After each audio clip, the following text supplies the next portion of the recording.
সকলকে শুভেচ্ছা জানিয়ে শুরু করছি আজকের পর্ব।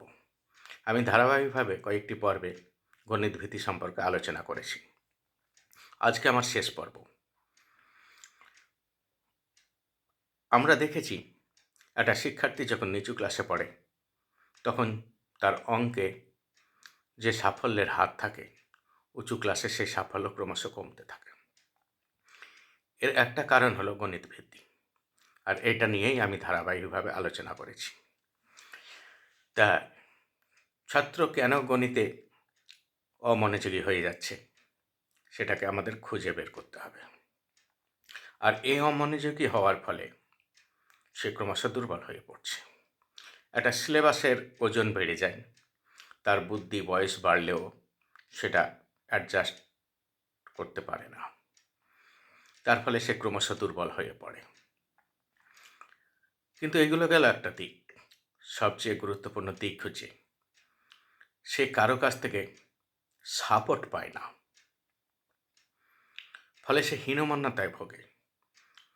তার অভিভাবক তাকে প্রশংসা করার চাইতে তিরস্কার করে, অন্য বাড়ির ছেলেদের প্রশংসা করে, আর এই হীনমন্যতা বা তিরস্কার তাকে কুরে কুরে খায়। তার ফলে সে অঙ্ক সহ অন্যান্য বিষয়ে ক্রমশ পিছিয়ে পড়তে থাকে। তাই আমরা আজকে বলবো শিক্ষার্থীদের পজিটিভ মানসিকতায় উন্নীত করতে হবে। অর্থাৎ সে পারবে না তা নয়, তার ছেলে অন্যান্য ছেলেদের থেকে ভালো অঙ্ক করে, অন্যান্য পড়া করে, সঠিক সময় করে, এই ধনাত্মক মানসিকতা তার সামনে উপস্থাপন করতে হবে। কোনো রকম বদমাশি করে না, যখন যা বলা হয় তখন তাই শোনে, অযথা কোনো কিছু নেওয়ার, অপ্রয়োজনীয় জিনিস নেওয়ার বায়না ধরে না, ঠিক সময়ে ঘরে ফিরে সন্ধেবেলায় খেলাধুলার মাঠ থেকে, টিভি কিংবা বিনোদনের জায়গাটাও সীমিত। যে টিভি দেখার বিষয়ের মধ্যে যেগুলো অভ্যাস করতে হবে সেগুলো হচ্ছে কিছু খবর দেখা দেশ বিদেশের এবং পড়াশোনা সংক্রান্ত কিছু বিষয়ের দিকেই ঝোঁক বাড়ানো উচিত। তাহলে এগুলো একটা দিক গেল। আর যেটা করতে হবে সেটা হচ্ছে ছাত্রদের মাঝে মাঝে অঙ্ক দিতে হবে। বাবা মা কিংবা অভিভাবকরা পড়াশোনা না জানলেও তাকে হঠাৎ করে কোনো অঙ্কের পাতা খুলে তাকে অঙ্ক করতে দিতে হবে। কোশ্চেন ব্যাংকের পাতা খুলে তাকে অঙ্ক করতে দিতে হবে এবং শিক্ষকদের সাহায্যে সে অঙ্কগুলো ঠিক করলো কিনা সেটা ওকেও চেক করার ব্যবস্থা করতে হবে। বর্তমান যুগে অনায়াসেই সেগুলো করা যায়। আর সে নিয়মিত স্কুলে ক্লাস করছে কিনা, প্রাইভেট যদি থাকে সেখানে প্রাইভেটে কী কী অঙ্ক করলো, কতটুকু করলো, সেই খাতাগুলো প্রতিদিন উল্টিয়ে দেখতে হবে অভিভাবককে। সে নিজে করেছে না শেয়ার করে দিয়েছে, কোন কোন অঙ্কগুলো কটা নিজে করেছে, কটা শেয়ার করে দিয়েছে, স্কুলে কী কী ক্লাস হয়েছে, কী কী পড়ানো হয়েছে, অঙ্কের ক্লাসে কী কী অঙ্ক করানো হয়েছে, বোর্ডে কী কী অঙ্ক করতে দেওয়া হয়েছে, বাড়িতে শ্রেণীকক্ষে অঙ্ক করতে দেওয়া হয়েছিল কেন, সেগুলোও খোঁজ খবর নিতে হবে। এবং তার সঙ্গে অনেক সময় তর্ক করতে হবে যে তুই, আমার মনে হয়েছে এই অঙ্কটা পারবি না। ওকে চ্যালেঞ্জ করতে হবে, দেখতে হবে ও চ্যালেঞ্জটা অ্যাকসেপ্ট করছে কিনা। তারপরে অঙ্কটা করতে উৎসাহ দেখাবে। উৎসাহ দেখানোর পর সে মাঝপথে আটকে যাচ্ছে কিনা, থেমে যাচ্ছে কিনা, সেগুলো লক্ষ্য রাখতে হবে ওর ওপর। একদম এক চান্সেই সে পরপর একদম নিখুঁতভাবে ধারাবাহিকভাবে মানে অঙ্কটা করে ফেললো, না মাঝপথে কোথাও থেমে যাচ্ছে তার কলম, এগুলো ভালো করে লক্ষ্য রাখতে হবে। যদি থেমে যায় তাহলে সে এখনো পুরোটা শেখেনি, তার শেখা ত্রুটি আছে। তাই অভিভাবকদের এই পরীক্ষাগুলো করতে হবে, তাহলে অনেকটাই জানা যাবে তার গতি প্রকৃতি কতটা। বেশিরভাগ গার্জেনরা তার ছাত্রদেরকে, ভালো ছাত্রদের ক্ষেত্রে বলছি, 90-এর ওপর 98 পেলেও সন্তুষ্ট হয় না, কেন 100 পেল না, এই চিন্তাটাই গার্জেনদের কুরে কুরে খায় অনেক সময়। কিন্তু মনে রাখতে হবে কতটা শিখেছে সেটাকে গুরুত্ব দিতে হবে। অনেক জায়গায় নম্বর বেশি করে দিয়ে দেওয়া হয়। আমরা যা দেখতে পাই সেটা হচ্ছে,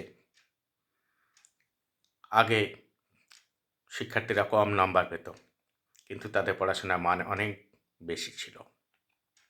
তাই তো আমরা মজার ছলে বলি, আপনি যেটা 90 দেখছেন সেটা 90 নয়, আসলে ওটা 19।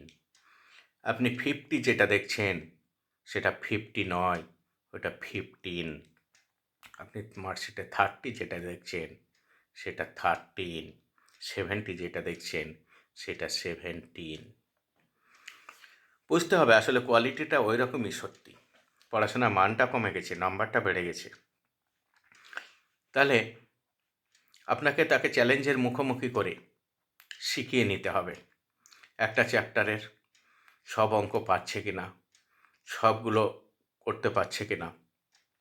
আরও বলতে হবে, যেমন একটা অঙ্ক করার আগে খাতা পেন দিয়ে শুরু করলে হবে না, আগে প্রশ্নটা পড়ে বুঝতে হবে, তারপরে স্টেপ বাই স্টেপ কীভাবে অঙ্কটা হবে তার মাথার মধ্যে একটা কল্পনা আর খাতা তৈরি করতে হবে। মানে প্রথমে এইভাবে এগোতে হবে, তারপরে এইটা বের করতে হবে, দিয়ে এইটা বের করতে হবে, দিয়ে এইটা বের করতে হবে, এরকম একটা ধারাবাহিক রূপরেখা ফুটে উঠবে, তবেই সে অঙ্কটা করতে পারবে। আর কলম পেন নিয়ে শুধু ঘষলে হবে না, প্রথমে অঙ্কটা পড়ে বোঝার পরে কীভাবে ধাপে ধাপে ধাপে ধাপে এগোতে হবে, এটা পুরো অঙ্কটা তার মাথার মধ্যে কল্পনার জগতে আঁকা হয়ে যাবে। তারপরে খাতা নিয়ে এগোতে হবে। এইভাবে অঙ্কগুলো করতে হয়। আর একটা বিষয় যেটা নজর দিলে ভালো হয়, আমরা ভাবি স্কুলে গিয়ে কিংবা বাড়িতে কিংবা টিউশনে গিয়ে 2 ঘন্টা পড়বে, সেখানে ছেলেরা 2 ঘন্টায় নিজে নিজে অঙ্ক করবে, তা নয়। তার থেকে যদি সে নিজে 1 ঘন্টা অঙ্ক করে আর 1 ঘন্টা যদি অন্য ছেলেদের অঙ্ক করে, অনেক অভিভাবক এটা পছন্দ করে না, না ওখানে টাকা দিয়ে পড়তে গেছে, আমাদের ছেলে কেন অন্যজনের অঙ্ক করবে, ও তো স্যারের কাছে পড়তে গেছে, স্যার অঙ্ক করে দেবে না পারলে। সেটা নয়, মনে রাখতে হবে একটা ছেলে অন্য চ্যাপ্টার অঙ্ক করছে, সে একটু দুর্বল, সে পিছিয়ে আছে, ওই চ্যাপ্টারের অঙ্কটা